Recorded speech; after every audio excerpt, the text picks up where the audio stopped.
Hey everybody, it's Jason, and I want to send a quick message today about the comfort zone. So this will be my last message of the week. For the next few weeks, I decided to take a little break rather than either trying to cram them all in before I head out of the country and scheduling them, or trying to do it while I'm there.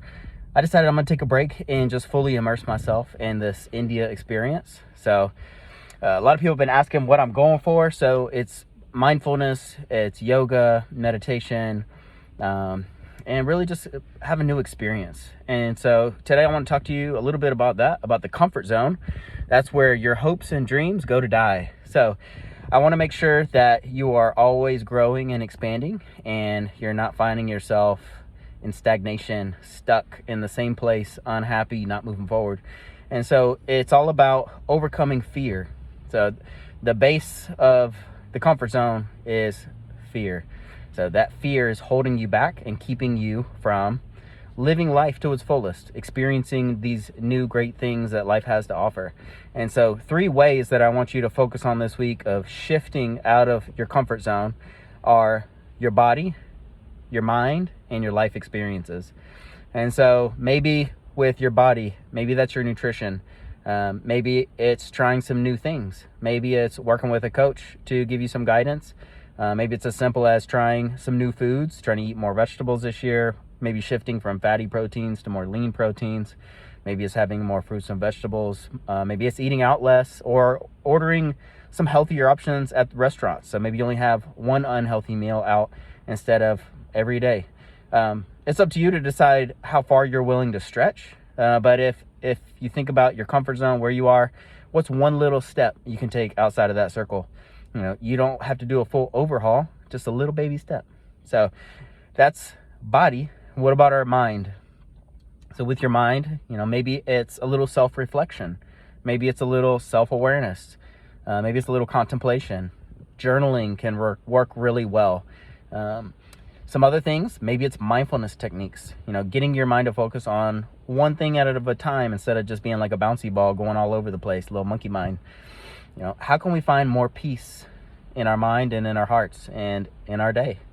And then life experiences, if we're taking care of our body, we're taking care of our mind, that's going to change how we experience life. So don't forget about that. Sometimes these body and mind things that we focus on can provide more than just what we think it will. It can expand into other areas of our life and enrich our lives so that we feel happier and more fulfilled.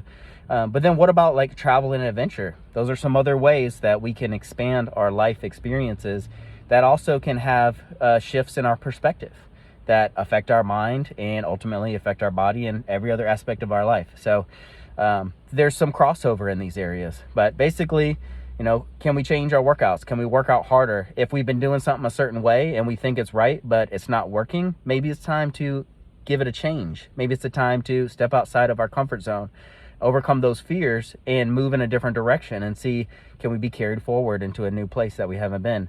A lot of times it's uncertainty. We have security that we're looking for. That security is what holds us in that fear, that comfort zone. Maybe that security is what you need to let go of in order to experience, the happiness and fulfillment that you're looking for. Either way, the message is overcome your fear. Step out of your comfort zone.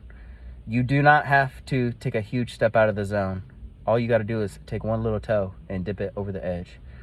You'll realize it's not as scary as it seems. Typically there's something you're holding in mind, a belief of some sort, some type of assumption that's not necessarily true. And so I have this exercise called immunity to change. When you have a problem with trying to change something that you're wanting to change, it's usually not a behavior issue, it's a belief issue. And so something we can do is look at what our big assumptions are. What are you afraid of that if I changed, this would happen? Because it's that fear you're trying to avoid that's holding you back from following through on that behavior consistently that would take you to a new place. So just some things to think about, some food for thought. I know that was a lot, but I'm going to leave you with it, and I'll see you guys in a couple weeks.